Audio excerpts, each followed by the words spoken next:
En la década de 1980 existió un criminal que conmocionó a todo México. Nos referimos a José Luis Calva Cepeda, un asesino en potencia que cometió canibalismo en la colonia Guerrero de la Ciudad de México. Según los informes, Calva Cepeda era un escritor frustrado que supuestamente se inspiró en obras literarias y películas de terror para cometer sus crímenes. Se le acusó de asesinar a su novia y consumir partes de su cuerpo. Además, se sospecha que pudo haber estado involucrado en otros asesinatos. En las calles de la Ciudad de México, entre el bullicio y la vida cotidiana, existen historias que parecen sacadas de una pesadilla. Hoy hablaremos de uno de los casos más perturbadores y enigmáticos que han sacudido a la sociedad mexicana, la vida y los crímenes de José Luis Calva Cepeda, mejor conocido como el caníbal de la Guerrero. ¿Qué llevó a un hombre aparentemente común a cometer actos tan atroces? ¿Fue un asesino en serie, un psicópata, o simplemente alguien que perdió el control en medio de sus obsesiones? Acompáñame a adentrarnos en la oscuridad de este caso, donde exploraremos su vida, sus crímenes y las preguntas que aún permanecen sin respuesta. Prepárate, porque lo que estás a punto de escuchar no es ficción, es una realidad que supera cualquier imaginación. A continuación, mostraré un pequeño fragmento de la declaración de sus crímenes del caníbal de la Guerrero. Reconoce plenamente el asesinato de Alejandra, Sí, que totalmente. ya lo confesó ante la autoridad, que murió por asfixia porque usted la abrazó demasiado fuerte, ¿no? Así es. ¿Quería matarla en ese momento? No. Después de 3 días de estar yo bajo los influjos del alcohol, de la droga, el temor que siento que sentí en ese momento, el saber que existe un cadáver dentro del apartamento, me lleva al instinto de decir, ¿cómo puedo deshacerme? Se me hizo difícil el decir, bueno, no puedo bajar el cuerpo, a lo mejor ya había cometido el error, la equivocación, el delito, y pienso en la mutilación, en el desmembramiento de 2 extremos. Su vida antes de sus crímenes. La vida temprana y los antecedentes de José Calva Cepeda, el llamado caníbal de la Guerrero, son en gran parte un misterio, ya que no se tiene mucha información detallada sobre su infancia y juventud. Sin embargo, algunos aspectos de su vida han sido reconstruidos a partir de testimonios de personas que lo conocieron y de investigaciones periodísticas. José Calva Cepeda nació en la década de 1960 en la Ciudad de México, aunque no se conoce la fecha exacta de su nacimiento. Provenía de una familia de clase media-baja, y se cree que su infancia estuvo marcada por dificultades económicas y posiblemente por problemas familiares. No hay muchos detalles sobre sus padres o si tuvo hermanos, pero se ha mencionado que desde joven mostró comportamientos solitarios y antisociales. Algunos informes sugieren que Calva Cepeda tuvo una relación complicada con su madre, quien aparentemente era una figura dominante en su vida. Esta relación podría haber influido en su desarrollo emocional y psicológico, aunque no hay evidencia concluyente que vincule directamente su infancia con sus crímenes posteriores. No se sabe mucho sobre la educación formal de Calva Cepeda. Sin embargo, se ha mencionado que era una persona inteligente y autodidacta, con un interés particular en la literatura, especialmente en obras oscuras y filosóficas. Este interés lo llevó a dedicarse a la venta de libros antiguos y raros, lo que le permitió ganarse la vida y moverse en círculos intelectuales y bohemios. Su conocimiento de la literatura y su habilidad para relacionarse con personas de diferentes estratos sociales le permitieron construir una imagen de hombre culto y refinado, lo que contrastaba enormemente con su lado oscuro.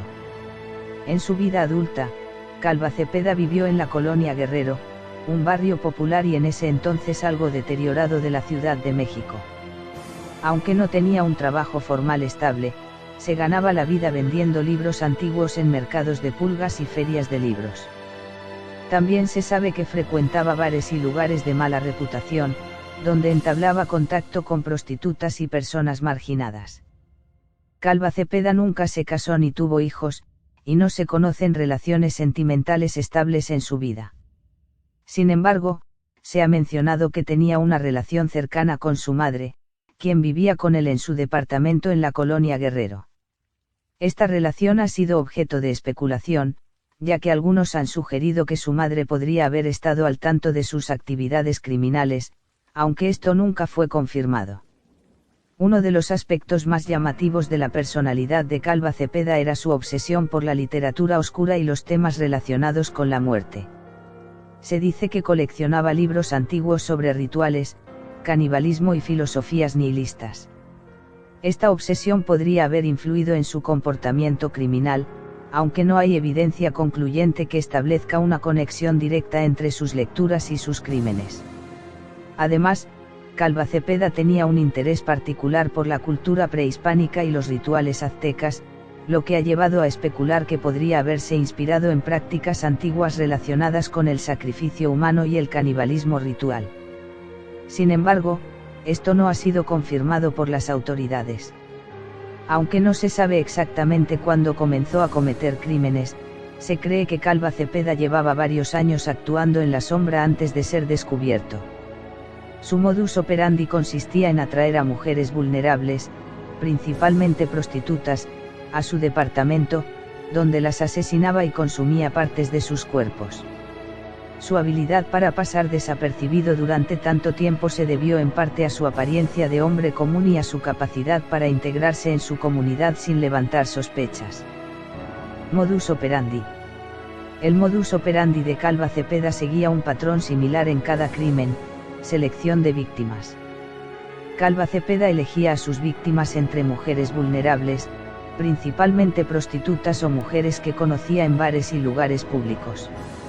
Estas mujeres eran marginadas y, en muchos casos, no tenían redes de apoyo sólidas, lo que las convertía en blancos fáciles. Atracción al departamento. Una vez que establecía contacto con ellas, las invitaba a su departamento bajo pretextos como ofrecerles trabajo, dinero o simplemente compañía. Su apariencia de hombre tranquilo y culto le permitía ganarse su confianza. Asesinato y desmembramiento. Una vez en su departamento, Calva Cepeda las asesinaba, generalmente por estrangulamiento o con objetos contundentes. Luego, desmembraba los cuerpos usando herramientas de carnicería. Canibalismo. La parte más perturbadora de sus crímenes era el canibalismo. Calva Cepeda consumía partes del cuerpo de sus víctimas, especialmente músculos y órganos. También se encontró evidencia de que cocinaba la carne humana, lo que sugiere que sus actos no eran impulsivos, sino premeditados. Eliminación de evidencias. Después de consumir partes de los cuerpos, Calva Cepeda desechaba los restos en bolsas de plástico, que luego arrojaba en contenedores de basura o en lugares apartados. Sin embargo, no siempre era cuidadoso, ya que en su departamento se encontraron restos humanos que no había logrado eliminar. Víctimas confirmadas. Aunque se sospecha que Calva Cepeda pudo haber asesinado a más personas, solo se confirmaron 3 víctimas. Primera víctima: Alejandra Galeana. Una joven de 23 años que trabajaba como prostituta. Fue reportada como desaparecida en 2007, y sus restos fueron encontrados en el departamento de Calva Cepeda. Segunda víctima: Verónica Martínez. Otra mujer joven que también trabajaba en la prostitución. Fue vista por última vez en un bar cerca de la colonia Guerrero, y su desaparición llevó a la policía a investigar a Calva Cepeda. Tercera víctima no identificada. Los restos de una tercera mujer fueron encontrados en el departamento, pero no se pudo establecer su identidad debido al estado avanzado de descomposición. Factores posibles y motivaciones de sus crímenes. El entorno en el que vivía Calva Cepeda también podría haber influido en su comportamiento. La colonia Guerrero, donde residía, era en ese entonces un barrio marginal con altos índices de delincuencia y prostitución. Este ambiente podría haber facilitado sus crímenes, ya que le permitía moverse con facilidad entre personas vulnerables sin llamar la atención. Además, su vida solitaria y su aparente falta de conexiones emocionales profundas podrían haber contribuido a su deshumanización de las víctimas, viéndolas como objetos en lugar de personas. Motivaciones sexuales. Uno de los aspectos más perturbadores del caso es la posible motivación sexual detrás de los crímenes. Calva Cepeda no solo asesinaba a sus víctimas, sino que también practicaba actos de necrofilia y canibalismo. Esto sugiere que sus crímenes podrían haber estado impulsados por una combinación de deseos sexuales desviados y una obsesión morbosa con la muerte. Algunos expertos han sugerido que el canibalismo podría haber sido una forma de poseer completamente a sus víctimas, llevando su control sobre ellas más allá de la muerte. Falta de empatía y deshumanización. Calva Cepeda parecía carecer de empatía hacia sus víctimas, lo que le permitía cometer actos brutales sin remordimiento. Esta deshumanización podría haber sido facilitada por su elección de víctimas, mujeres marginadas, como prostitutas, que en su mente podrían haber sido percibidas como desechables o menos valiosas. Posible ritualismo. Aunque no hay evidencia concluyente, algunos han especulado que los crímenes de Calva Cepeda podrían haber tenido un componente de ritualismo.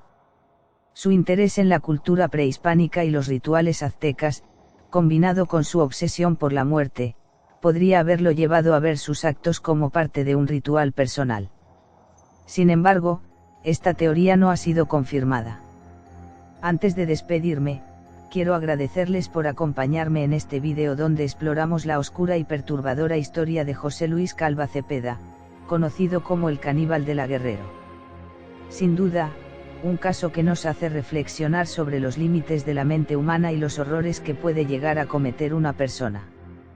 Pero esto no termina aquí, porque en un próximo vídeo, profundizaremos en los detalles de su captura, el juicio que conmocionó a México y la sentencia que recibió. Así que si quieren saber cómo se desarrolló esta parte de la historia, no se olviden de suscribirse y activar la campanita para no perderse la segunda parte. Gracias por estar aquí, les mando un abrazo enorme y nos vemos en el próximo vídeo. Cuídense mucho y recuerden, la curiosidad nos lleva a conocer historias fascinantes, pero siempre con respeto y responsabilidad. Hasta pronto.